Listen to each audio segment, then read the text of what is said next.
ब्रह्मसूत्र ब्रह्मसूत्र ग्रंथ में page number 970 और 970 पेज के ऊपर से 4 नंबर की पंक्ति है। अथवा एतासु एव विधूनन श्रुतिषु एतेन सूत्रेण एतत् चिंतयितव्यम। ठीक है, देखो भाई, तो बात यह चल रही है तृतीय अध्याय तृतीय पाद और तृतीय अध्याय के तृतीय पाद का यह 15 नंबर का अधिकरण चल रहा है और इस अधिकरण का नाम है हान्यधिकरणम। ठीक, और इस अधिकरण के 2 वर्णक है। एक वर्णक का विचार हो गया है, अब दूसरे वर्णक का विचार चालू हुआ। तो ये दूसरे वर्णक के भी जो 6 अंग है उनको कल लिख के दिया था। अब उसका जो भाष्य है उसकी चर्चा हो रही है। तो देखिए फिर अथवा मतलब पीछे एक वर्णक हो चुका है, अब दूसरी रीति से सूत्र का अर्थ करना है कि द्वितीय वर्णक चालू हुआ। अथवा एतासु एव इत्यादि, ये जो पंक्ति चालू हुई है एक अथवा इत्यादि, उस अथवा के पूर्व में एक छोटा वाक्य लिखिए अवतरण के रूप में। तो लिखेंगे वर्णकांतरम आह अथवा इति। वर्णकांतरम आह, अन्य वर्णक का विचार किया जा रहा है। अब पंक्ति को देखिए, अथवा एतासु एव विधुनन श्रुतिषु। तो जो श्रुतियां बताई है कि जिसमें विधुनन आदि शब्द का प्रयोग भी हुआ है, तो इन्हीं विधुनन आदि श्रुतियों के बारे में एतेन सूत्रेण, तो यह जो 26 नंबर का सूत्र है, इस सूत्र के द्वारा एतत् चिंतयितव्यम, इस प्रकार का चिंतन करना चाहिए। इन्हीं विधुनन आदि श्रुतियों के संबंध में बारे में इस सूत्र के द्वारा इस प्रकार का चिंतन करना चाहिए। क्या चिंतन करना चाहिए वो दे रहे आगे। किम अनेन विधुनन वचनेन सुकृत दुष्कृतयोः हानम अभिधीयते किम वा अर्थांतरम इति। ठीक है, तो ये जो पंक्ति है किम अनेन, तो किम के पहले एक वाक्य लिखिए अवतरण के रूप में। सुकृत उद्धरण चिन्ह में सुकृत दुष्कृते विधुनुते, सुकृत दुष्कृते विधुनुते उद्धरण चिन्ह बन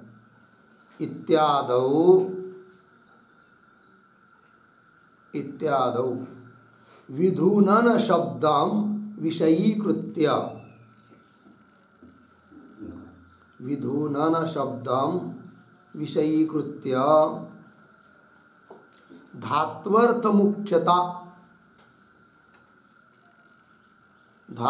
मुख्यता उपायन शब्द सन्निधिभ्याम द्विवचन। धात्वर्थ मुख्यतोपायन, ऐसा धात्वर्थ मुख्यता उपायन शब्द सन्निधिभ्याम संशयम आह, संशयम आह किम इति। ठीक है, देखो भाई अर्थ। तो सुकृत दुष्कृते विधुनुते ऐसी श्रुति है।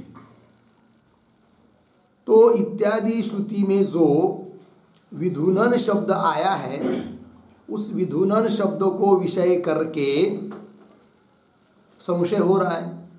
किंतु संशय होने का कारण क्या, तो हेतु दे रहे हैं क्या कि विधुनन शब्द में जो धातु है धुय कंपने, कंपन अर्थ में, तो धातु अर्थ मुख्य होता है।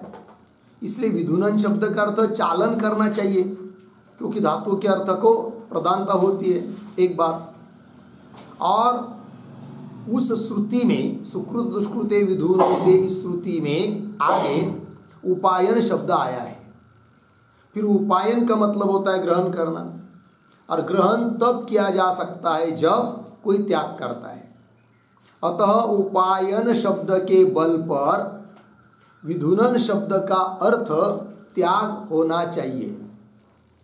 और विधुनन शब्द में मूल प्रकृति धातु देखते हैं तो धुई कंपने, कंपन अर्थ का धातु है।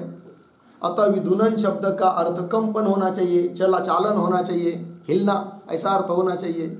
अतः संशय हो रहा है कि यहाँ पर विधुनन शब्द का अर्थ क्या किया जाए, धातु को देखते हुए चालन अर्थ किया जाए, या उपायन शब्द को देखते हुए उसके बल पर विधुनन शब्द का अर्थ त्याग ऐसा किया जाए।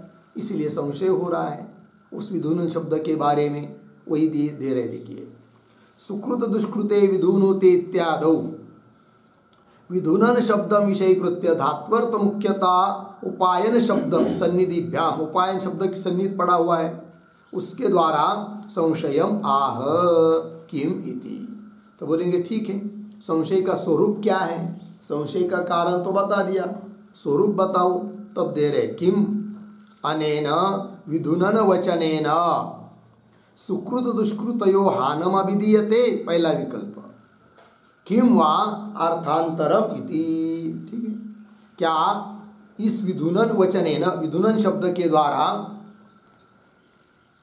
हान कहा जा रहा है सुकृत दुष्कृत का।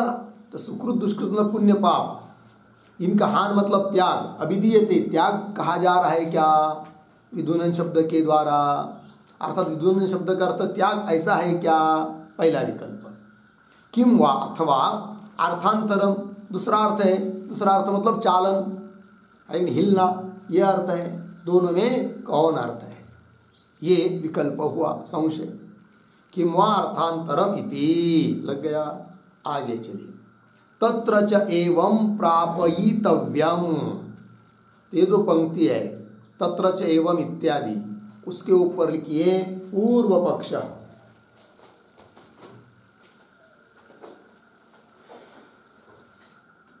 और तत्र के पहले एक वाक्य भी लिखते हैं अवतरण के रूप में। धात्वर्थस्य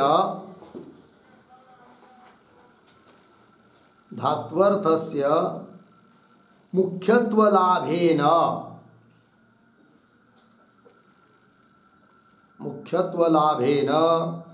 पूर्वपक्षम आह, पूर्वपक्षम आह तत्र इति, ठीक।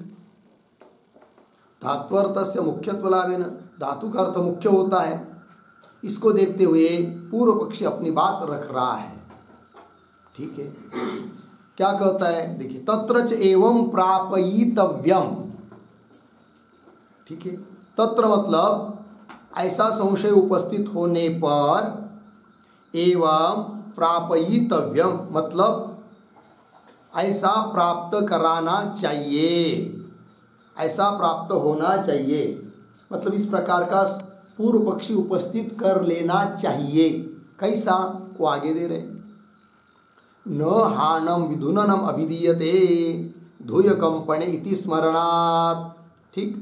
थोड़ा अन्वय, विधुननम पीछे, हानम पीछे, न फिर आगे, अभिधीयते, विधुननम हानम न अभिधीयते। विधुनन शब्द का अर्थ हान मतलब त्याग नहीं कहा जाता है।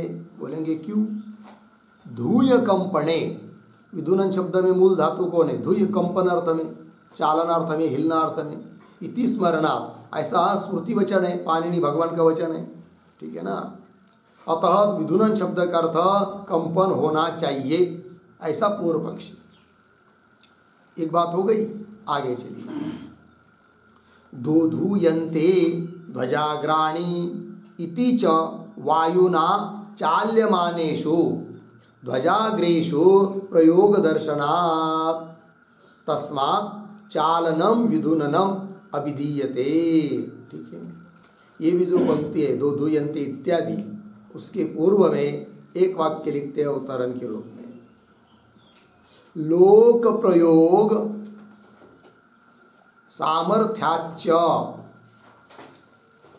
लोक प्रयोग सामर्थ्याच्च विधुननस्य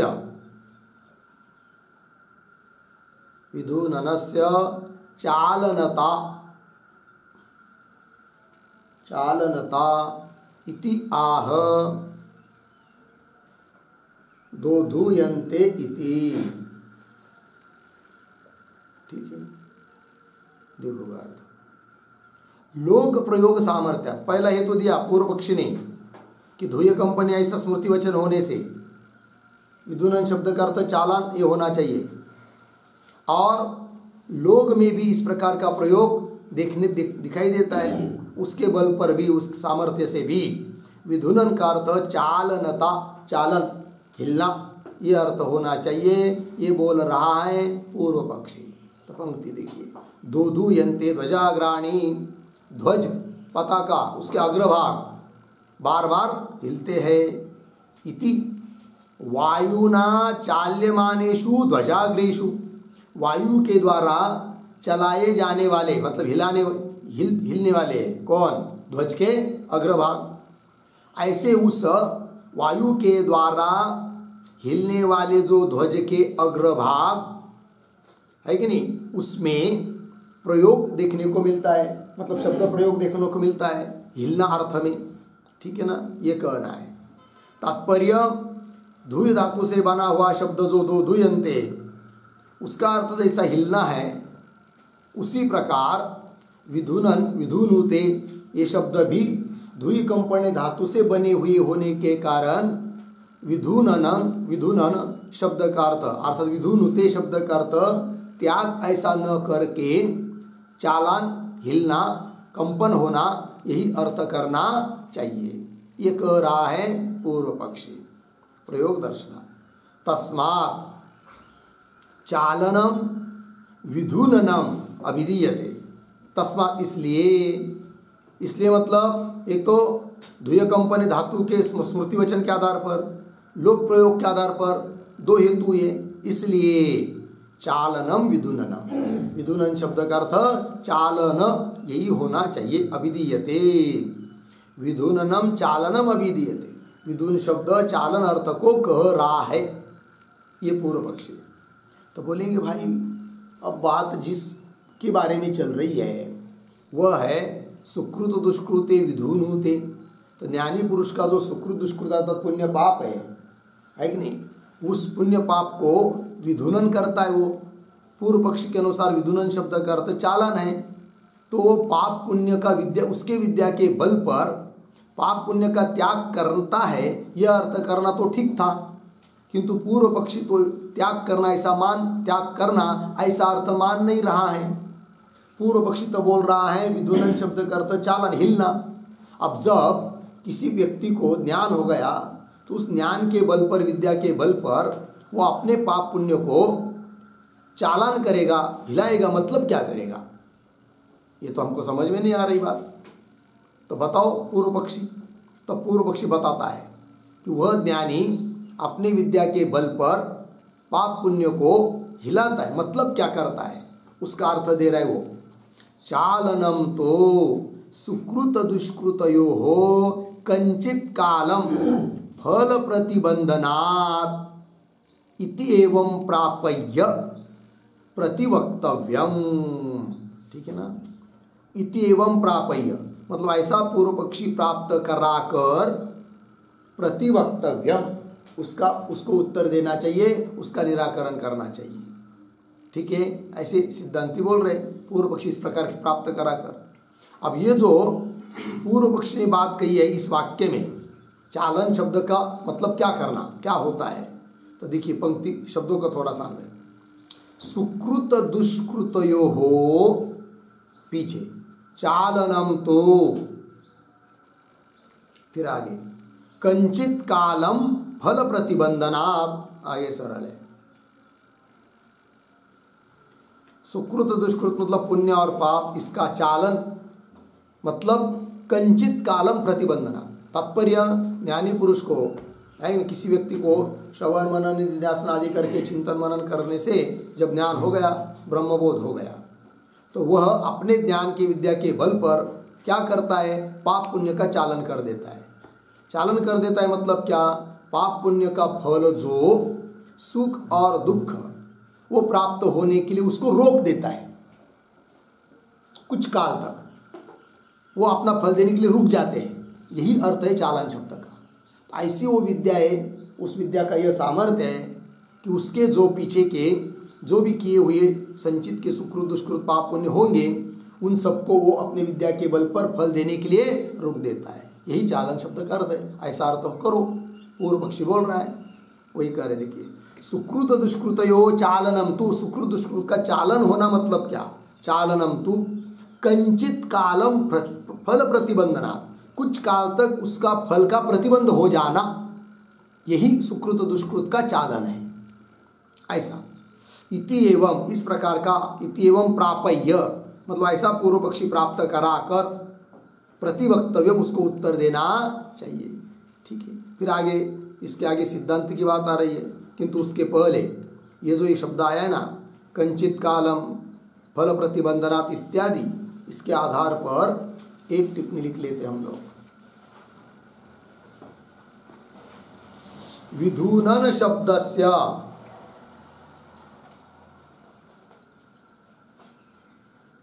विधूनन शब्दस्य कंपनम मुख्यार्थः, कंपनम मुख्यार्थः इति तावत् सर्वसम्मतम्, इति तावत् सर्वसम्मतम् पूर्ण विराम। आगे तच्च तच्च अमूर्तयोः पुण्यपापयोः,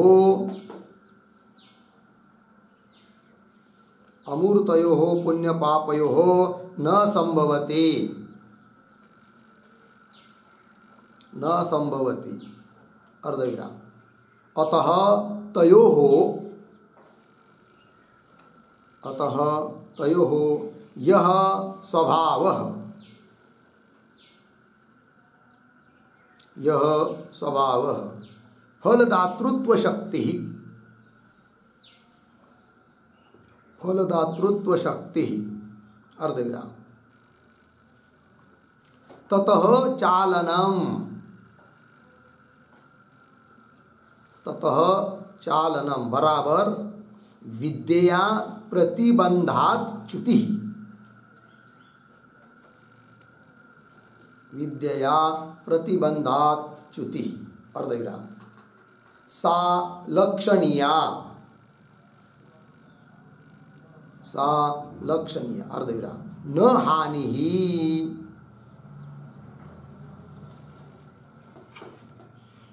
न हानि कौंस में लिखिए, वह च्युति लक्ष्य अर्थ है, वह च्युति लक्ष्य अर्थ है अर्धविराम। हानि लक्ष्य अर्थ नहीं है,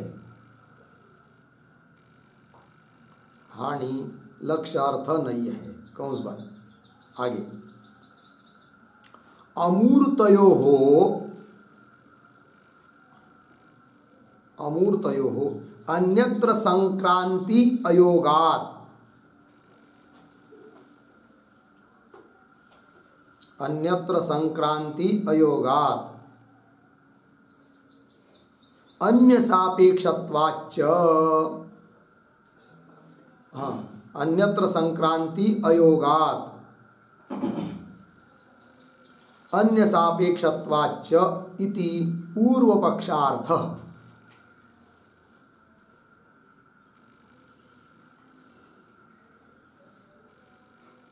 ठीक, देखो भाई यार,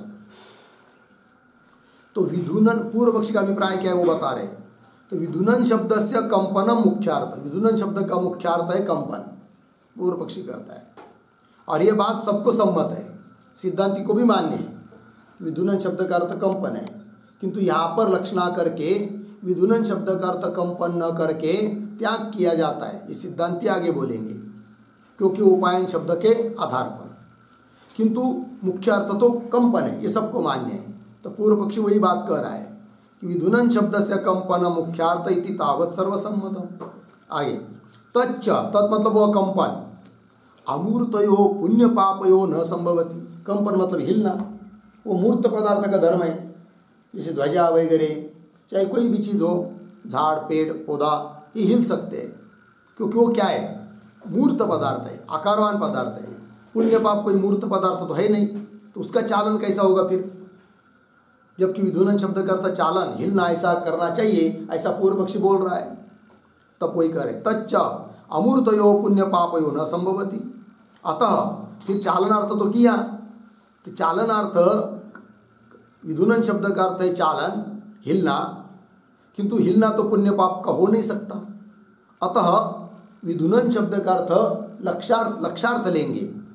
क्या लक्ष्यार्थ वो दे रहे? अतः तयोः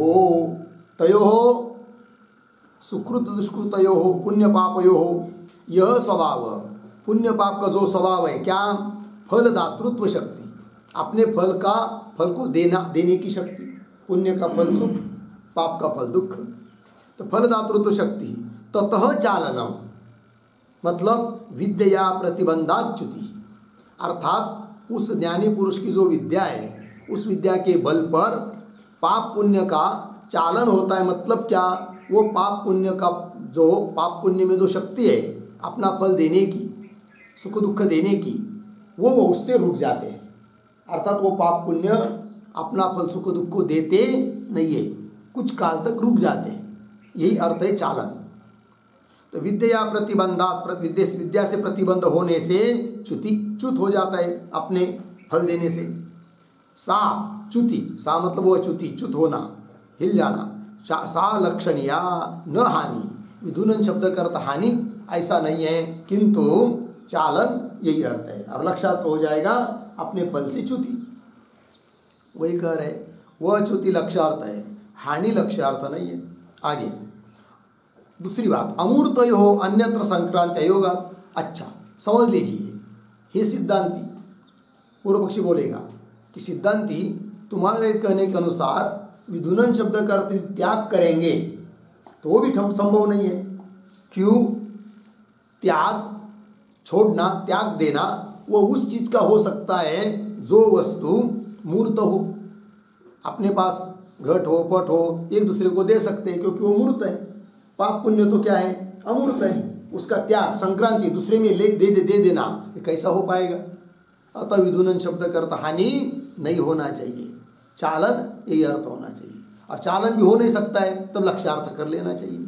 क्या? वो अपना फल देने से रुक जाते हैं, च्युति होती है, ये बात। अमूर्तयो अन्यत्र संक्रांति अयोगात, अमूर्त ऐसे पुण्य पाप का अन्य में, दूसरे किसी व्यक्ति में संक्रमण होना उचित नहीं है। दूसरी बात, विधुनन शब्द का अर्थ यदि त्याग करते हैं तो उसके लिए अन्य की अपेक्षा भी करना पड़ती, क्योंकि लेने वाला कोई चाहिए, अन्य सापेक्षत्वाच्च। इसलिए कुल मिलाकर विधुनन शब्द का अर्थ हानि अर्थात त्याग नहीं, किंतु विधुनन शब्द का अर्थ है चालान। लग गया जी? हाँ, तो विधुनन शब्द का अर्थ कर दिया पूर्व पक्षी ने चालन, हिलना, यह अर्थ हो गया। आगे चलिए,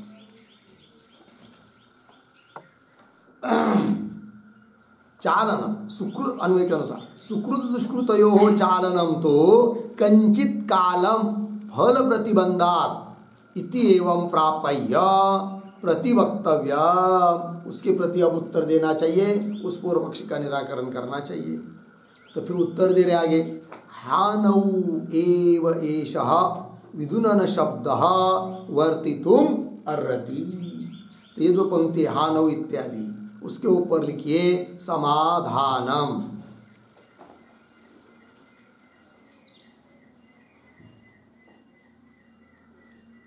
और शब्दों का थोड़ा अन्वय, एषः विधुनन शब्दः पीछे, हानौ एव आगे, वर्तितुम अर्हति। क्यों? उपायन शब्द शेषत्वात्। ठीक है, देखो भाई, और ये जो हानव इत्यादि पंक्ति चालू हुई है उसके पूर्व में एक वाक्य लिख लेते हैं अवतरण के रूप में। लिखेंगे मुख्यार्थ असंभवेन,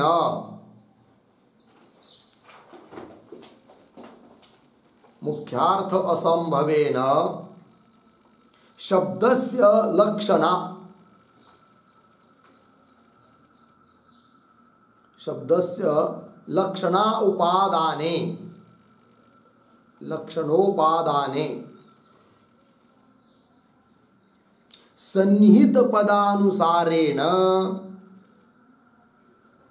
सन्निहित पदानुसारेण लक्षणा न्याय्या, लक्षणा न्याय्या इति उपायन शब्द सन्निधानात्, उपायन शब्द सन्निधानात्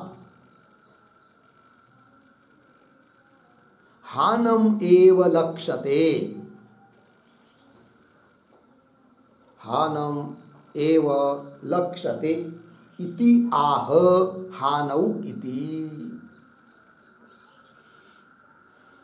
ठीक है, देखो भाई सिद्धांतिया बोल रहे हैं मुख्यार्थ असंभवेन, विधुनन शब्द का मुख्यार्थ चालन उसका असंभव होने से, मुख्यार्थ असंभवेन शब्दस्य लक्षणा, नहीं मुख्यार्थ संभव न होने से शब्द की लक्षणा करनी पड़ रही है, और यदि शब्द की लक्षणा ही करनी है तो शब्दस्य लक्षणा उपादाने, शब्द की विधुनन शब्द की लक्षणा स्वीकार करने पर किस अर्थ में लक्षणा करें, तब कह रहे सन्निहित पदानुसारेण लक्षणा न्याय्या, विधुनन शब्द के सन्निहित जो पद है उपायन उसके अनुसार ही लक्षणा करनी चाहिए, तभी वाक्य के अर्थ की संगति संगत होगी, वाक्य का अर्थ संगत हो जाएगा, है कि नहीं। वही कह रहे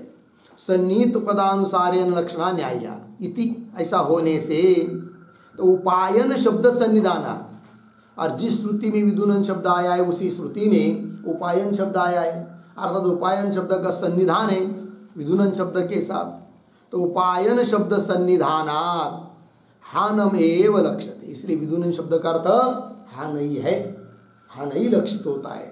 विधुनन शब्द का अर्थ लक्षणा करके, विधुनन शब्द में लक्षणा करके हान अर्थ ही, त्याग अर्थ ही लेना उचित है, यह सिद्धांती बोल रहे हैं हानौ इत्यादि पंक्ति के द्वारा। चलिए फिर, तो हानौ एव एष विधुनन शब्द वर्तितुम अर्हति, अन्वय कैसा, एष विधुनन शब्द हानौ एव वर्तितुम अर्हति, यह विधुनन शब्द हानौ एव, हान इस अर्थ में ही वर्तितुम अर्हति होना योग्य है।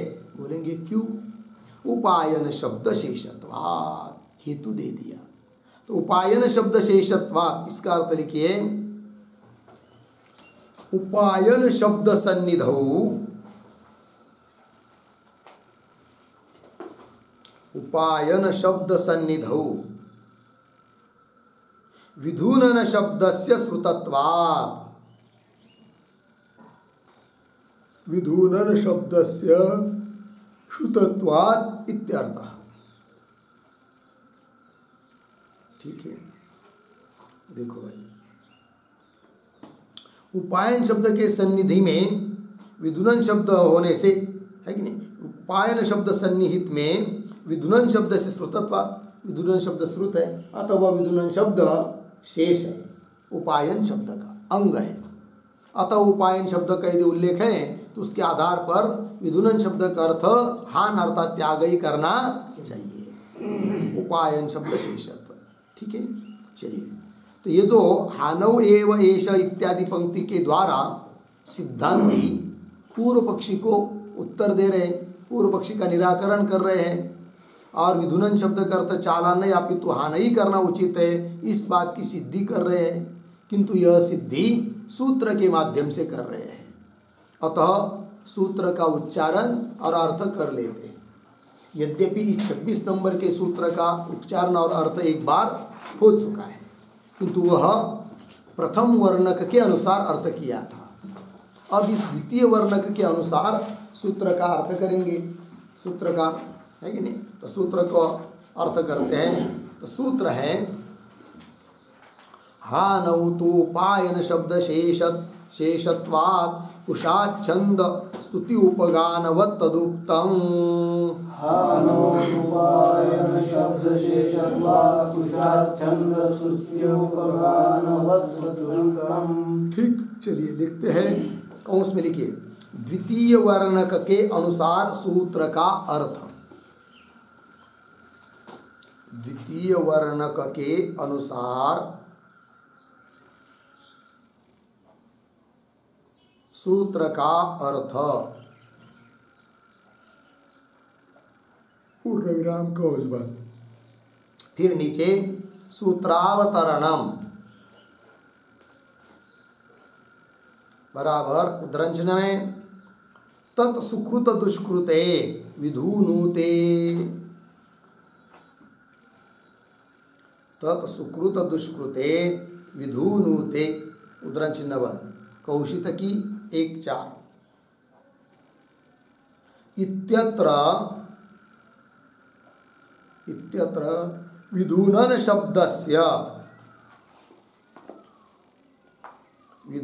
शब्दस्य चालनम अर्थः स्यात्। चालनम अर्थः स्यात् अर्धविराम न तु त्यागः।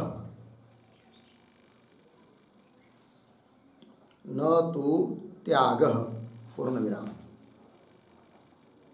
आगे उद्धरण चिन्ह में धूय कंपने उद्धरण चिन्ह बंद इति स्मरणात्। इति स्मरणात् पूर्ण विराम। आगे दोधूयन्ते ध्वजाग्राणी इति प्रयोग दर्शनाच्च। दोधूयन्ते ध्वजाग्राणी इति प्रयोग दर्शनाच्च पूर्ण विराम। एवं पूर्व पक्षे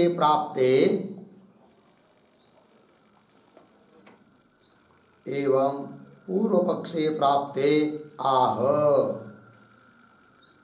फिर नीचे के पंक्ति में सूत्र हानौ तो पायन शब्द शेषत्वात् उषाच्छंद स्तुति उपगानवत् तदुक्तम् 3-3-26। फिर पदच्छेद हानौ तो उपायन शब्द शेषत्वात् उषाच्छंद स्तुति उपगानवत् तदुक्तम्। ठीक, फिर आगे चलते हैं। पदार्थोक्ति। पदार्थोक्ति बराबर प्रतीक है हानौ तु। हानौ तु बराबर हानौ एव। हानौ एव विधूनन शब्दः। विधूनन शब्दः प्रयोक्तुं युक्तः। प्रयोक्तुं युक्तः पूर्ण विराम। आगे कौंस मिलेगी कुतः प्रश्न चिन्ह। आगे की तरफ बांध देकर कौंस बांध। फिर आगे प्रतीक उपायन शब्द शेषत्वात्। उपायन शब्द शेषत्वात् बराबर उपायन शब्दस्य सन्निधौ। उपायन शब्दस्य सन्निधौ पठितस्य विधूनन शब्दस्य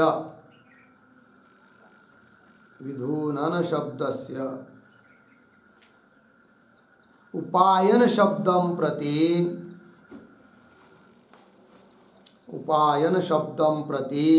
अंगत्वात्।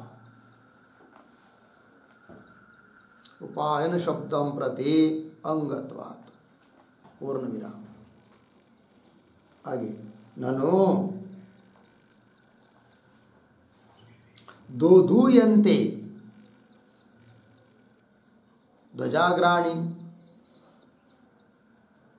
ध्वजाग्राणि इति वायुना चाल्यमानेषु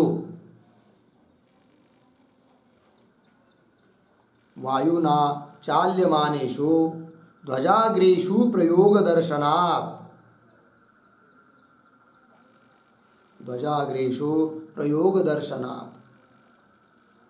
उक्त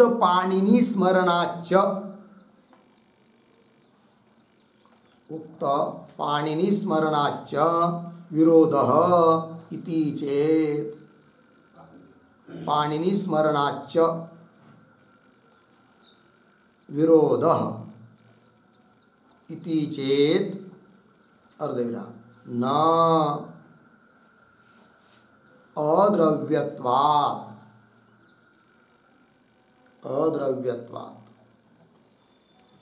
स्मरणोक्तार्थस्य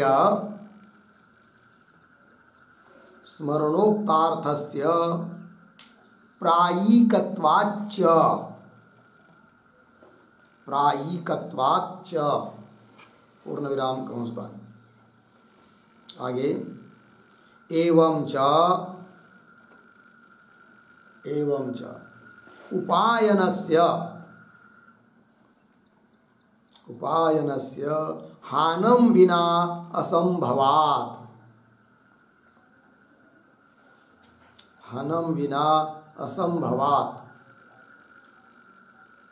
धूयकंपणे इति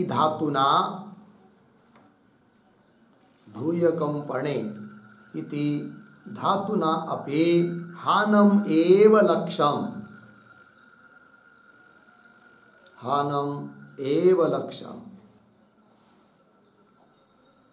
अर्धविराम धातूनाम अनेकार्थत्वात् इत्यर्थः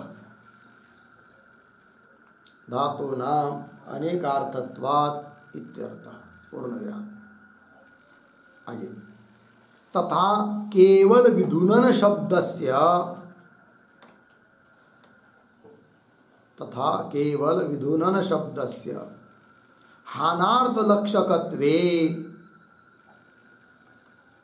हानार्थलक्षकत्वे दृष्टान्तम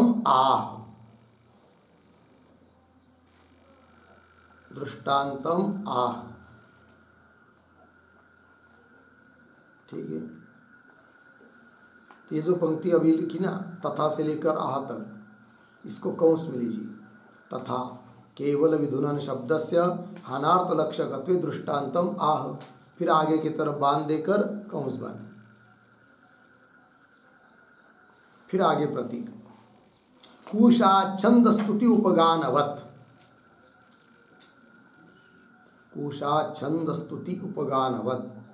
पूर्ण विराम आगे यथा कुशादि स्थले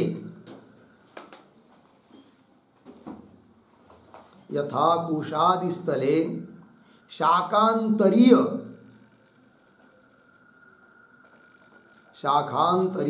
विशेषवचनम निर्णायकम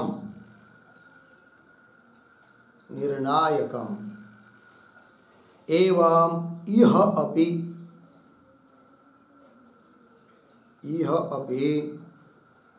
क्वचित् विधुनन सन्निधौ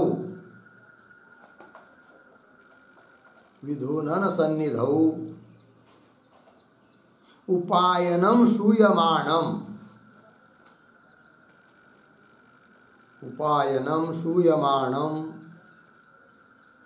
सर्वत्र विधुनन शब्दस्य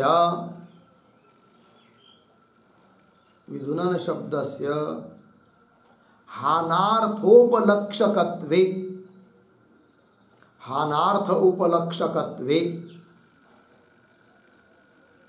निर्णायकम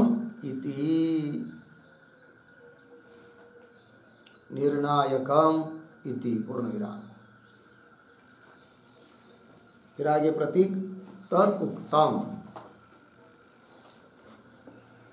बराबर उद्धरण चिन्ह में प्रतिषेधे विकल्पः स्यात्, प्रतिषेधे विकल्पः स्यात् उद्धरण चिन्ह बने इति अस्मिन् सूत्रे, इति अस्मिन् सूत्रे जैमिनिना पूर्वकांडे प्रतिपादितम इत्यर्थः, पूर्वकांडे प्रतिपादितम इत्यर्थः। ठीक है, हो गया। चलो भाई अर्थ देखो। तो सूत्रावतरण में लिख रहे तत्सुकृत दुष्कृते विधून होते इत्यत्र विधुनन शब्द से चालनम अर्थ से पूर्व पक्षी बोल रहा है, न तो त्याग। क्यों? दो हेतु। धुई कंपनी थी स्मरणात् पहला हेतु, दो धुयंते ध्वजाग्राणी थी प्रयोग दर्शनाच दूसरा हेतु।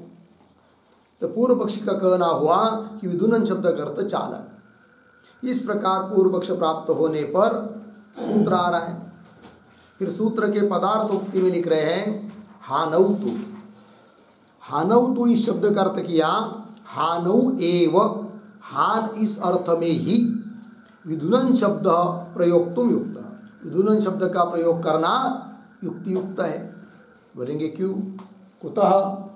तब कह रहे हेतु उपायन शब्द शेषत्वात्, उसका अर्थ कर रहे हैं उपायन शब्द से सन्निधौ पठितस्य, उपायन शब्द के सन्निहित पठित समीप में पठित विधुनन शब्दस्य उपायन शब्दम प्रति अंगत्वात्, विधुनन शब्द उपायन शब्द के प्रति अंग है। तो उपायन शब्द का उल्लेख यदि श्रुति में है तो जरूर उसका अंग विधुनन है। और उपायन का अर्थ होता है ग्रहण करना, अर्थात विधुनन शब्द का अर्थ होगा त्याग करना, क्योंकि त्याग किए बिना कोई उपायन ग्रहण कर नहीं सकता है। अतः ग्रहण तब किया जा सकता है जब त्याग हो। तो उपायन का अंग हो गया हान, त्याग। अतः विधुनन शब्द का अर्थ हान ही है, ये कह रहे सिद्धांती। तो उपायन शब्दस्य सन्निधौ पठितस्य विधान शब्दस्य उपायन शब्दम प्रति अंगत्वात्। ठीक। फिर पुनः पूर्वपक्षी बोलेगा कि दो धुयंते ध्वजाग्राणी, यहाँ पर तो लौकिक प्रयोग के अनुसार दो धुयंते का अर्थ चालन हिलना ऐसा अर्थ है, और धुय कंपनी इस धातु के आधार पर भी छिलना अर्थ होना चाहिए, नहीं तो उसके साथ विरोध होगा। दूसरा अर्थ करोगे, त्याग अर्थ करोगे तो उत्तर दे रहे ना अद्रव्यत्वात्। ये पूर्व पक्षी तुम जो अर्थ कर रहे हो चालन, वो नहीं हो सकता, क्योंकि पाप पुण्य कोई द्रव्य नहीं है, कोई पदार्थ नहीं है घटपट की तरह कि जिसका कंपन हो सके, अद्रव्य है। अतः तुम्हारा अर्थ ठीक नहीं है, सिद्धांती बोल रहे पूर्व पक्षी को न अद्रव्यत्वात्। बोलेंगे स्मरण, स्मृति ने कहा है, पाणिनि स्मृति ने धुय कंपनी, इसका क्या? तब करें स्मरणोक्तार्थस्य, स्मृति ने कहा हुआ जो अर्थ है धुय कंपनी, धुय धातु का अर्थ कंपनी जो बताया है वह प्रायिकत्वाच्च, प्रायिकत्वात् शब्द का अर्थ लिखिए सामान्यत्वात्, वो सामान्य रूप से अर्थ है, क्योंकि धातु के अनेक अर्थ होते हैं, एक तो सामान्य रूप से अर्थ दे दिया। प्रायिकत्वाच्च मतलब सामान्यत्वात्, सामान्य रूप से अर्थ है वो। आगे चलिए। एवं च उपायनस्य हानम विना असंभवात्, उपायन का हान के बिना संभव नहीं है। ग्रहण का संभव तब है जब कोई हान करेगा, त्याग करेगा। तो उपायनस्य हानम विना असंभवात् धूय कंपनीति धातुना अपि, इस धातु के द्वारा भी हानम एव लक्ष्यम, धुय धातु का अर्थ हान ही लक्षित करना चाहिए यहाँ पर। क्यों? धातु नाम अनेक अर्थत्व, धातु के अनेक अर्थ होते हैं। ठीक, आगे चलिए। तथा केवल विधुनन शब्दस्य हानार्थ लक्ष्यगते, विधुनन शब्द का अर्थ, विधुनन शब्द हान अर्थ में लक्षित है, इसके लिए दृष्टांत भी दे रहे सूत्रकार भगवान, कुशा छंद स्तुति उपगानवत। तो कुल मिलाकर इन दृष्टांतों का अभिप्राय कैसा है, कैसा सिद्धांत के साथ इन दृष्टांतों को जोड़ेंगे? तब आगे का वाक्य दे रहे यथा कुशादि स्थले, जैसे कुश छंद इत्यादि उदाहरणों में शाखांतरीय विशेष वचनम निर्णायकम, वहाँ पर अन्य शाखा में विद्यमान विशेष वचन औदुंबर्य, ऐसा कहा था कि नहीं? क्या है वो? औदुंबर्य कुशाह, उदुम्बर की कुश होती विशेष वाक्य था। उसके आधार पर सामान्य वाक्य में जो कहा गया था कि वनस्पति से जन्य कुश है, कौन वनस्पति? उदुम्बर की। उस प्रकार तो कुशादि स्थले शाकांतरे विशेष वचनम निर्णायकम, विशेष वचन निर्णायक होता है। उसी प्रकार यहाँ पर भी एवं यह अपि क्वचित, किसी एक दो स्थल पर भी विधुनन शब्द का और उपायन शब्द का सामीप्य हो तो उसके आधार पर जहाँ कहीं भी विधुनन शब्द आएगा वहाँ पर अर्थ किया जाएगा त्याग। अतः कुछ श्रुतियों में केवल त्याग है, विधुनन है कि नहीं, तो वहाँ अविधुनन है तो वहाँ भी अर्थ क्या किया जाएगा? त्याग। ये बात। एवं यह अपि क्वचित विधुनन सन्निधो, किसी एक दो जगह पर विधुनन शब्द के सन्निहित में उपायन है तो वहाँ पर जैसे उपायन शब्द के आधार पर विधुनन शब्द का अर्थ त्याग होता है, उसी प्रकार सभी जगह विधुनन शब्द का अर्थ त्याग ही होगा। ये कह रहे। क्वचित विधुनन सन्निध उपायनम श्रूयमाणम, श्रुति ने बताया हुआ उपायन सर्वत्र विधुनन शब्द से, सभी जगह फिर विधुनन शब्द का हानार्थ उपलक्षकत्वे, हान अर्थ में हान अर्थ करने में, निर्णय करने में कारण होगा कौन? उपायन शब्द का किसी एक जगह होने वाला सानिध्य भी। ये बात तो उपायनम श्रूयमाणम सर्वत्र, सभी जगह विधुनन शब्दस्य हानार्थोपलक्षकत्वे, विधुनन शब्द का अर्थ क्या है? हान अर्थ में उपलक्षित हो तो हानार्थोपलक्षकत्वे निर्णायकम इति हो गया। आगे चलिए, तद उत्तम, ये प्रतीक है, सूत्र का पद है, उसका अर्थ क्या?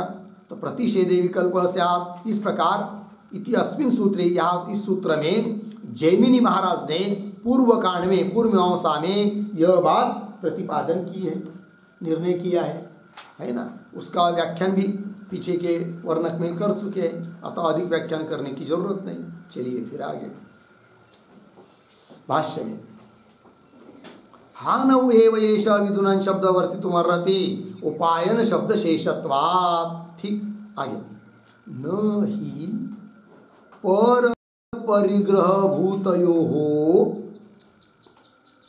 सुकृत दुष्कृतयोः अप्रहीणयोः परैः उपायनम संभवति। ठीक, थोड़ा सा शब्दों का अन्वय, ही पर परिग्रह भूतयोः, एक शब्द छोड़कर आगे, अप्रहीणयोः, पीछे सुकृत दुष्कृतयोः, आगे परैः उपायनम, वाक्य के आरंभ का न संभवति। ठीक है, अच्छा, और ये जो पंक्ति चालू हुई है ना, नहीं इत्यादि, उस नहीं के पूर्व में एक छोटा वाक्य, तदेव प्रपंचयति, तदेव प्रपंचयति नहीं इति, नहीं इति। ठीक है, पीछे की पंक्ति में जो हेतु दिया है सिद्धांतियों ने, उपायन शब्द शेषत्व, उसी का विस्तार कर रहे।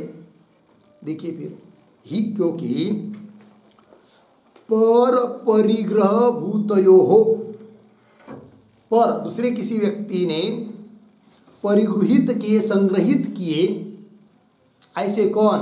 सुख और दुख, सॉरी पुण्य और पाप, सुकृत दुष्कृत, किसी के पास है, किसी के मालिकी के हैं, किसी के अधिकार के हैं, है कि नहीं, और उसने त्याग नहीं किया है उसका, है कि नहीं। क्या लिखा आगे? अप्रहीणयो, है तो कैसे? किसी के अधिकार में है, किसी के ताबे में है, और उसने उसका त्याग नहीं किया है। अप्रहीणयो, अत्यक्तयो, कौन? सुकृत दुष्कृतयो, तो न त्यागी किसी के मालिकी के अधिकार के है कि नहीं, कोई उसका स्वामी है और उसने उस सुकृत दुष्कृत का त्याग नहीं किया है, अप्रहीणयो सुकृत दुष्कृतयो हो, ऐसे उन पुण्य पाप का ग्रहण दूसरा कोई कर सकेगा क्या? नहीं कर सकेगा, क्योंकि उसके मालिक के हैं, उसका वो स्वामी है और उसने त्यागी भी नहीं है, तो दूसरा कैसा ग्रहण करेगा? वही कह रहे देखिए, ही पर परिग्रह भूतयो हो अप्रहीणयो हो, मतलब अत्यक्तयो हो, सुकृत दुष्कृतयो हो, न त्यागे हुए ऐसे पाप पुण्य, उनका परैहि उपायनम न संभवति, दूसरे के द्वारा उसका ग्रहण नहीं हो सकता। ये बात बता दी। और श्रुति में तो उपायन बताया है, ग्रहण बताया है, और ग्रहण तब होगा कोई त्याग करेगा। अतः उपायन शब्द के सानिध्य में उसी श्रुति में उपायन के पीछे जो विधुनन शब्द आया है उसका अर्थ त्याग ही करना पड़ेगा, क्योंकि त्याग अर्थ नहीं करेगा तो उपायन शब्द जो आगे आया है उसकी संगति नहीं लगेगी। ये सिद्धांती बोल रहे हैं। ठीक, आगे चलिए। यद्यपि इदम परकीययोः सुकृत दुष्कृतयोः परैः उपायनम न आंजसम संभाव्यते, तथापि तत्संकीर्तनात् तावत् आनुगुण्येन हानम एव विधुननम नाम इति निर्णेतुम शक्यते। ठीक है, अब ये क्या बात चल रही भाई? ये जो पंक्ति चालू हुई है यद्यपि, तो यद्यपि के पूर्व में एक वाक्य लिखिए अवतरण, ननु उपायन शब्दस्य अपि, उपायन शब्दस्य अपि अर्थ उपायन शब्दस्य अपि, इतना नहीं कहा आगे, अत्र मुख्यार्थत्व अयोगात्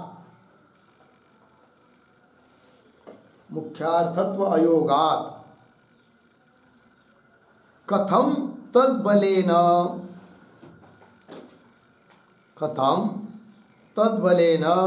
हानम लक्ष्यते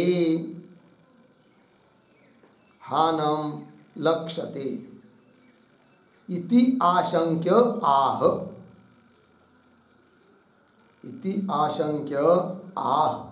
यद्यपि इति।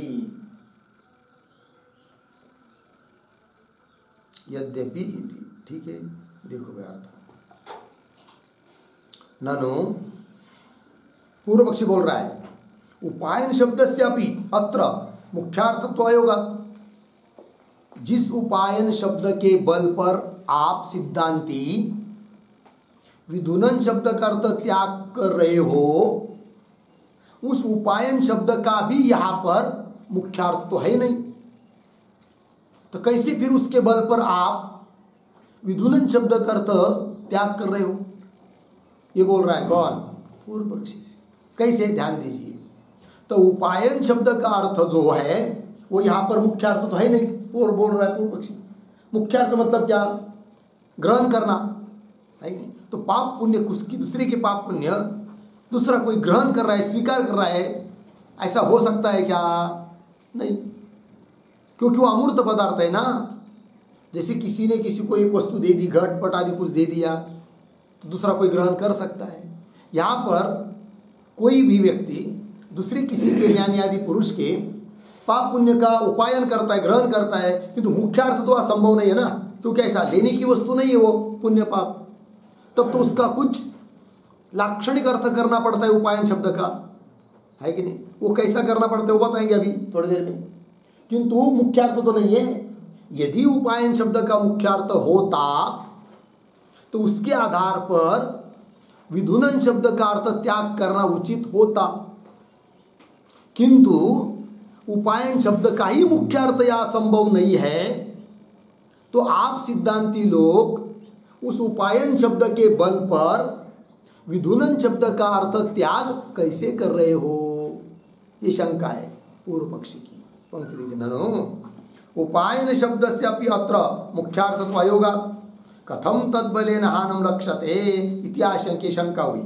उत्तर शंका करके उत्तर देना, यद्यपि से शंका, फिर आगे आएगा तथापि, तथापि से उत्तर देंगे। तो पंक्ति देखिए, यद्यपि, यही है ना, यद्यपि इदम परकीययोः सुकृत दुष्कृतयोः परैः उपायनम न आंजसम संभाव्यते। आंजसम, आंजसम शब्द का अर्थ लिखिए मुख्यम। तो न आंजसम मतलब न मुख्यम, मुख्य संभव नहीं है।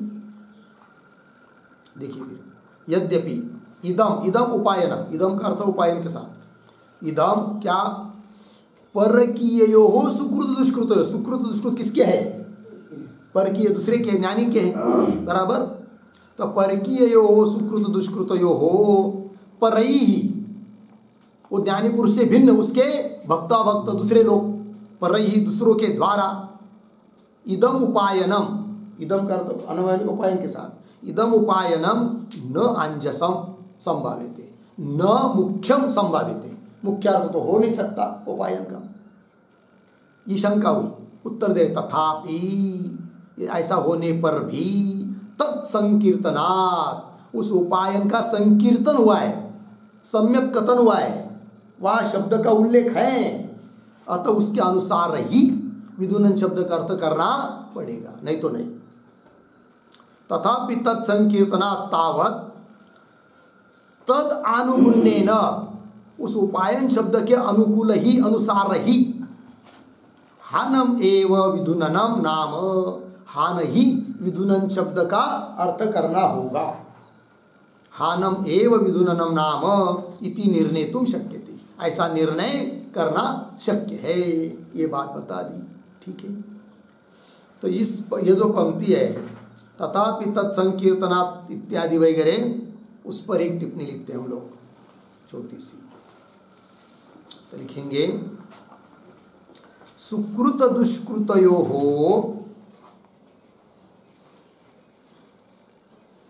सुकृत दुष्कृतयोः उपायनस्य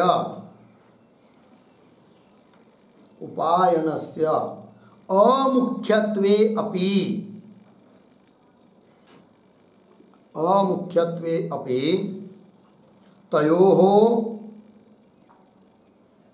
तयोः कौंस में लिखिए, पुण्य पापयोः, कौंस बांध, आगे, फलतः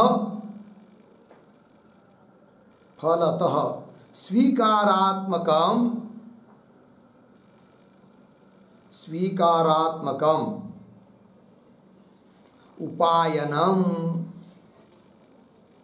उपायनम हानिम विना अनुपपन्नम सत्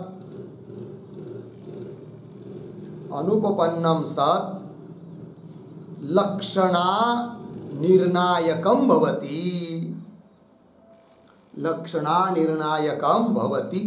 इति अभिप्रायः। लक्षणा निर्णायकम भवति इति अभिप्रायः। ठीक है, देखो भाई अर्थ, सुकृत दुष्कृतयोः उपायनस्य अमुख्यत्वे, सिद्धांत पूर्व पक्ष ने कहा था ना, उपायन का अर्थ भी मुख्य नहीं है, तो सिद्धांति करे बात ठीक है, उपायन शब्द का अर्थ भी यहाँ पर मुख्य नहीं है, क्योंकि सुकृत दुष्कृत कोई ऐसे हाथ में लेने की वस्तु तो है नहीं है। तो सुकृत दुष्कृतयोः उपायनस्य अमुख्यत्वेपि तयोः पुण्य पापयोः फलतः स्वीकारात्मकम उपायनम, ऐसा है। तो दूसरे लोग, ज्ञानी पुरुष के जो हितचिंतक और द्वेष करने वाले लोग हैं, इतर लोग, तो वे ज्ञानी पुरुष के पुण्य पाप का ग्रहण करते। मतलब क्या, तो ज्ञानी पुरुष का जो पुण्य और पाप है, उस पुण्य का फल जो सुख और पाप का फल जो दुख, उस फल का ग्रहण करते हैं। फल उनको मिलता है, किनको, हित चिंतक और द्वेष करने वाले को, ऐसा अर्थ है।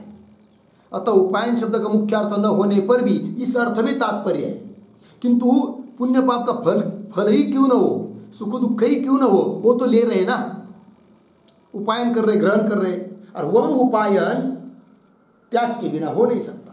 अतः विधुनन शब्द का अर्थ त्याग ही है, ये सिद्धांती बोल रहे हैं। ठीक, देखिए भाई, तयो फलतः, फल के दृष्टि से, फल के अनुसार स्वीकारात्मकम उपायनम, स्वीकारात्मक उपायन है, ग्रहण है, इसलिए वह उपायन हानि बिना अनुपन्न, त्याग के बिना हो नहीं सकता, इसलिए वह उपायन लक्षणा करने के लिए निर्णायक है कि नहीं? लक्षणा निर्णायकम इति अभिप्राय। उस उपायन के बल पर विधुनन शब्द का लक्षार्थ हानि यही करना पड़ेगा, ये बात हो गई। चलिए आगे, हो गया ना इतना। तथापि तत्संकीर्तनात् तावत् तदनुगुण्येन हानमे विधुननम नाम इति निर्णेतुं शक्यते। हो गया इतना, आगे चलिए। क्वचित अपि चेत, हाँ, क्वचित अपि च इदम विधुनन सन्निधौ उपायनम श्रूयमाणम कुशा छंद स्तुति उपगानवत् विधुनन श्रुत्या सर्वत्र अपेक्षमाणम सार्वत्रिकम निर्णय कारणम संपद्यते। ठीक है, चलिए भाई, तो पहले थोड़ा सा शब्दों का अन्वय तो देखेंगे, दो शब्द छोड़कर विधुनन सन्निधौ, फिर पीछे क्वचित अपि च इदम, आगे श्रूयमाणम, पीछे उपायनम, फिर आगे कुशात शब्द आगे सरल है। और ये जो पंक्ति चालू हुई ना क्वचित अपि, उसके भी पूर्व में एक वाक्य लिखते हैं अवतरण, यथा अन्यत्र श्रुतम, यथा अन्यत्र श्रुतम औदुम्बरत्वादिकम, औदुम्बरत्वादिकम कुशादि निर्णायकम, कुशादि निर्णायकम तथा तथा इदम अपि उपायनम, इदम अपि उपायनम विधुननस्य, विधुननस्य हानत्वनिश्चायकम, हानत्वनिश्चायकम इति आह क्वचित इति। ठीक है, देखो भाई अर्थ, यथा जिस प्रकार अन्यत्र श्रुतम, अन्य श्रुति में बताया हुआ है औदुम्बर्य कुशा ऐसा करके, तो औदुम्बरत्वादिकम कुशादि निर्णायकम, फिर अन्य श्रुति में भी कुशा का निर्णायक है वो अन्य श्रुति का वाक्य, तो निर्णायकम तथा उस प्रकार इदम अपि उपायनम, यह उपायन भी विधुनन शब्द का हानत्व निश्चयकम, विधुनन शब्द का हान ही अर्थ है ऐसा निश्चय कराने के लिए कारण है उपायन शब्द। यह बात बताई जा रही है क्वचित इत्यादि पंक्ति से। तो अन्वय के अनुसार विधुनन सन्निधौ, विधुनन शब्द के सन्निहित में क्वचित अपि च इदम उपायनम, सभी जगह जहाँ जहाँ विधुनन शब्द है वहाँ वहाँ सभी जगह उपायन शब्द नहीं है, किसी एक दो जगह है, जैसे कौशिक की श्रुति में है। तो विधुनन सन्निधौ क्वचित अपि च इदम श्रूयमाणम उपायनम, श्रुति ने बताया हुआ उपायन क्या जी, तो कुशाग्र, कुशा छंद स्तुति उपगानवत, ये दृष्टांत है। इसकी तरह विधुनन श्रुत्या, विधुनन शब्द के द्वारा क्या सर्वत्र अपेक्षमाणम सार्वत्रिकम निर्णय कारणम संपद्यते, है कि नहीं। तो विधुनन श्रुति से हान अर्थ ही संपादित किया जाता है। ठीक है, तो विधुनन श्रुत्या, विधुनन श्रुति से, विधुनन शब्द से सर्वत्र, सभी जगह, मतलब जहाँ जहाँ विधुनन शब्द आएगा वहाँ पर सर्वत्र अपेक्षमाणम, कौन, वो उपायनम, उपायनम का विशेषण है, सभी जगह अपेक्षमान है कौन, उपायन, और सार्वत्रिकम निर्णय कारणम कौन, उपायन, सभी जगह निर्णय का कारण है कौन? उपायन। निर्णय कारणम संपद्यते। किससे? कैसा? विधूनन श्रुत्या संपद्यते। क्या? सर्वत्र अपेक्षमाणम सार्वत्रिकम निर्णय कारणम उपायनम। सभी जगह त्याग की अपेक्षा करने वाला, सभी जगह निर्णय का कारण है कौन? उपायन। किस बात का निर्णय करने के लिए कारण है? विधूनन शब्द का अर्थ त्याग है, ऐसा अर्थ करने में। हो गया जी। किसकी तरह? दृष्टांत दिया, कुशा, छंद, स्तुति, उपगान। जैसे इन दृष्टांतों में अन्य जगह की आई हुई श्रुति के आधार पर इधर के श्रुति का अर्थ का निर्णय किया जाता है, उसी प्रकार किसी एक दो जगह उपायन शब्द के सन्निहित में विधुनन शब्द है, अतः अन्य जगह भी जहाँ केवल विधुनन शब्द है, उपायन नहीं है, वहाँ पर भी विधुनन शब्द का अर्थ त्याग, ऐसा अर्थ करने में, निर्णय करने में कारण बन जाता है। कहा कौन? उपायन शब्द, जो कि किसी एक दो श्रुति में आया हुआ है विधुनन शब्द के साथ। लग गया अर्थ? चलिए फिर।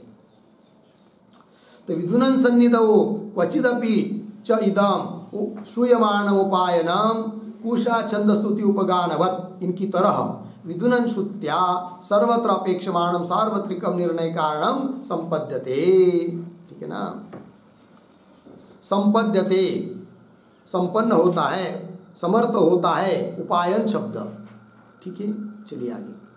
न च चालनम ध्वजाग्रवत सुकृत दुष्कृतयोः मुख्यम संभवति। क्यों? अद्रव्यत्वात्। ठीक है, थोड़ा सा अन्वय करते शब्दों का। च, दो शब्द छोड़कर आगे, सुकृत दुष्कृतयोः, पीछे ध्वजाग्रवत, आगे मुख्यम, फिर पीछे चालनम, फिर शुरू में न, आगे संभव, अद्रव्यत्वा। ठीक है। और ये जो पंक्ति चालू हुई है ना, न च, उसके पूर्व में एक वाक्य लिख लेते हैं, ध्वजाग्र दृष्टान्तः अपि, ध्वजाग्र दृष्टान्त अपि न समः इति आह, न समः इति आह, न च इति। सिद्धांती बोल रहे पूर्व पक्षी को, हे पूर्व पक्षी, तुमने जो दो धूयन्ते ध्वजाग्राणी इत्यादि जो दृष्टांत दिया है, वह दृष्टांत सम नहीं है। क्यों? वहाँ तो ठीक है विधुनन शब्द का अर्थ हिलना, क्योंकि ध्वजा द्रव्य है और इधर सुकृत दुष्कृत द्रव्य नहीं है ना? अतः यहाँ के लिए वो दृष्टांत अनुकूल नहीं है। पंक्ति देखिए, अन्वय के अनुसार अर्थ, च सुकृत दुष्कृतयो हो, सुकृत पाप पुण्य का ध्वजाग्र के समान मुख्यम चालनम न संभवति, मुख्य जो चालन अर्थ है वो संभव नहीं है। क्यों? अद्रव्यत्व, पाप पुण्य क्या है? अद्रव्य है। ये बात हो गई। इसलिए विधुनन शब्द का अर्थ हाँ नहीं है, चालन नहीं। आगे चलिए, अश्वश्च रोमाणी विधुन्वानः त्यजन रजः सह एव तेन रोमाणी अपि जीर्णानि शातयति। ठीक, इतने शब्दों का थोड़ा अन्वय, एक शब्द छोड़कर रोमाणी विधुन्वानः, फिर शुरू में अश्वः च, आगे रजः, फिर पीछे त्यजन, आगे तेन, पीछे सह एव, थोड़ा आगे जीर्णानि, पीछे रोमाणी अपि, अंतिम में शातयति। हो गया। देखो कौन बात कही जा रही है? तो ये जो अश्व इत्यादि पंक्ति चालू हुई है, उसके पूर्व में एक वाक्य लिखते अवतारा, ननु ननु हान पक्षे श्रौतः दृष्टान्तः न अनुकूलः स्यात्, न अनुकूलः स्यात् इति आशंक्य आह, इति आशंक्य आह अश्व इति। ठीक है, देखो भाई, ननु हान, पूर्व पक्षी बोल रहा है। पूर्व पक्षी कहता है कि हे सिद्धांती, तुमने अभी अभी पीछे कहा कि क्या ध्वजाग्रय दृष्टांत समनय विषम है।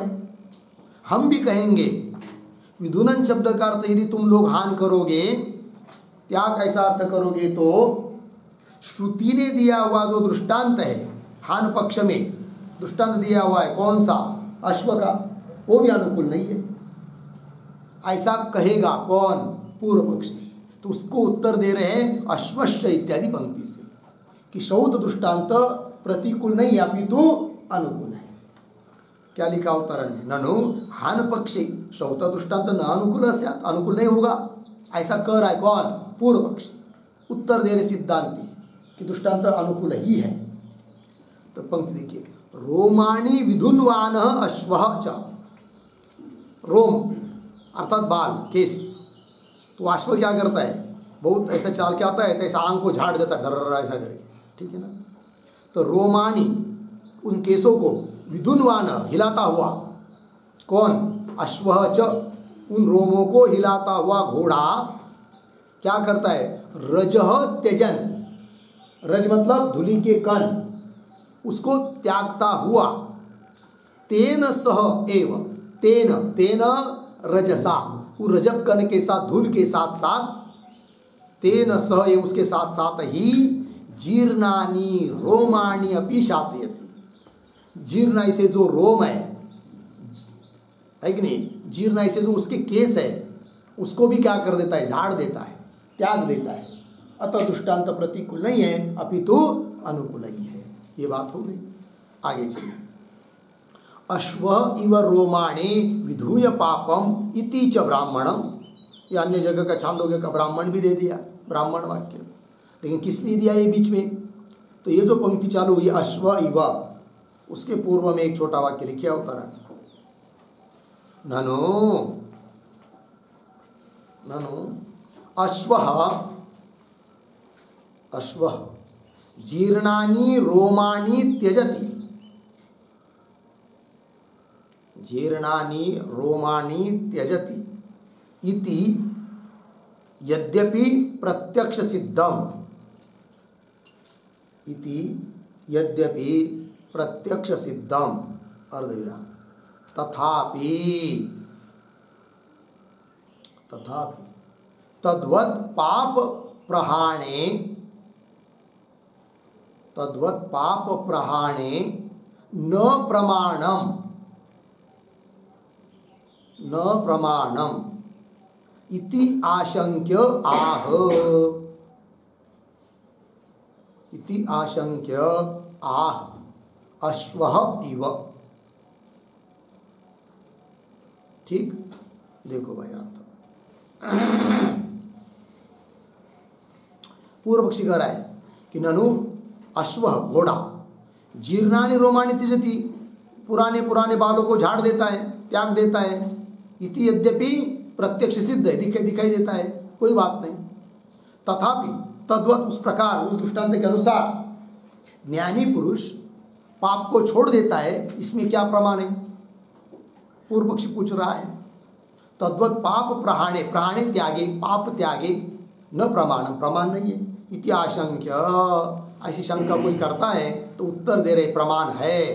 क्या प्रमाण है, अश्व इव, तो घोड़े का क्या करता है वर्णन किया पीछे, फिर अश्व घोड़े की तरह, अश्व इव रोमानी, जैसे घोड़ा अपने जीर्ण केशों को त्याग देता है, उस प्रकार विधूय पापम, ज्ञानी पुरुष अपने पाप को छोड़ देता है, विधूय त्याग देता है, प्रमाण मिल गया।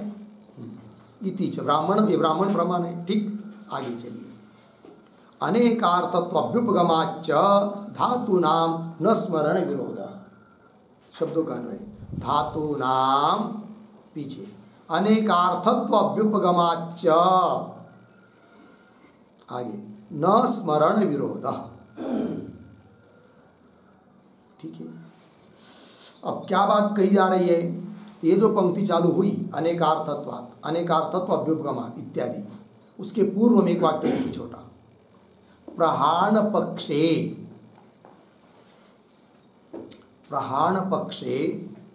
धातु स्मरण विरोध,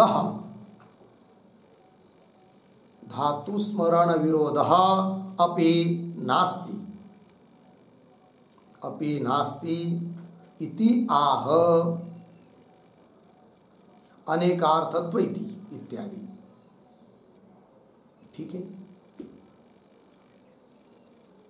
पूर्व पक्ष ने कहा था कि नहीं, धूय कंपन धातु है, उसका अर्थ कंपन है, अतः विधुनन शब्द का अर्थ कंपन नहीं मानेंगे तो पाणिनि स्मृति के साथ विरोध होगा। उसको उत्तर दे रहे, प्रहाण पक्षे त्याग पक्ष में धातु स्मरण, मतलब धातु जो बताया है, धातु का अर्थ वगैरह पाणिनि भगवान ने, उस स्मृति के साथ विरोध भी नहीं है। बोलेंगे क्यों? इसलिए कि धातु क्या नहीं अर्थ होते, जैसे एक अर्थ हो गया कंपन, दूसरा अर्थ त्याग आदि हो जाएगा। ठीक, चलिए, धातु नाम अनेक अर्थत्व अभ्युपगमात्, और धातु के अनेक अर्थ स्वीकार किए गए सभी लोगों ने, इसलिए न स्मरण विरोध। अतः धुय कंपनी इत्यादि जो पाणिनि का स्मृति वचन है उसके साथ भी विरोध नहीं हो गया। आगे चलिए, तदुक्तम में प्रतीक है, सूत्रस्थ पद है, किंतु उसकी आप स्वतंत्र व्याख्या करने की जरूरत नहीं है। जो पीछे के वर्णक में व्याख्या की है तदुक्तम शब्द की, वही व्याख्या यहाँ पर समझना चाहिए, ऐसा भगवान भाष्यकार बोल रहे हैं। तदुक्तम इति व्याख्यातम, इसका व्याख्यान पीछे हो चुका है, तो भी उसके ऊपर एक छोटी सी टिप्पणी लिख लेते हैं हम लोग। तदुक्तम के आधार पर लिखेंगे, शाखांतरस्तम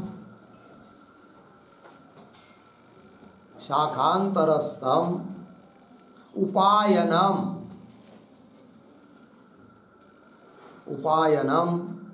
विधूननस्य हनत्व निश्चायकम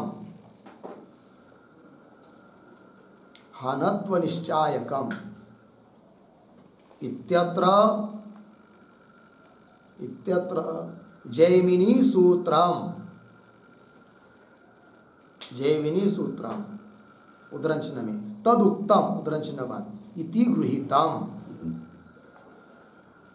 अर्धविराम पूर्वम व्याख्यातम इत्यर्थः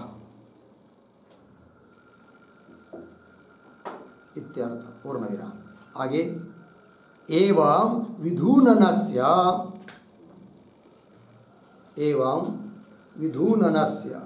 हानित्व सिद्धेः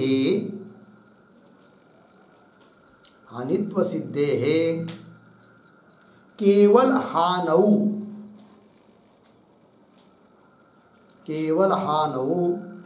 उपायन उपसंहारः इति सिद्धम्। केवल हानौ उपायन उपसंहारः इति सिद्धम्।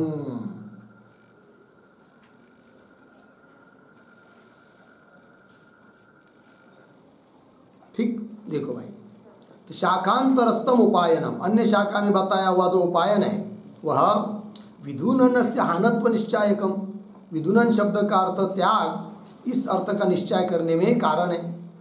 इत्यत्र, इस अर्थ में जैमिनी ने सूत्र भी बताया है कि अन्य शाखास्त वचन अन्य शाखा के अर्थ का निर्णय के लिए कारण होता है।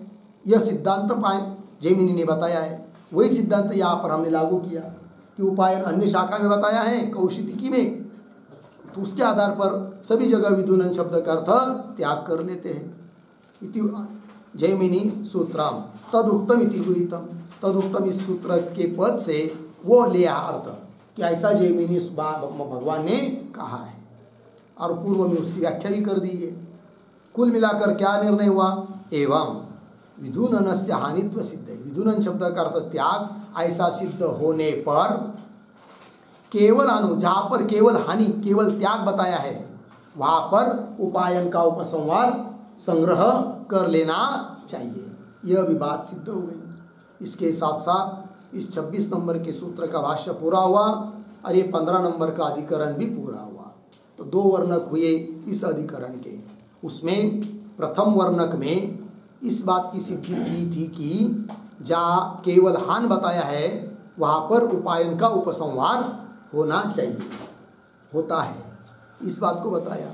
और द्वितीय वर्णक में विधुनन शब्द का अर्थ हिलना, चालन, कंपन नहीं है, किंतु त्याग ही अर्थ है, इस बात का निर्णय किया गया। हो गया। चलिए फिर त्याधिकरण पूरा हुआ, आगे का विचार हम लोग कल करेंगे। ओम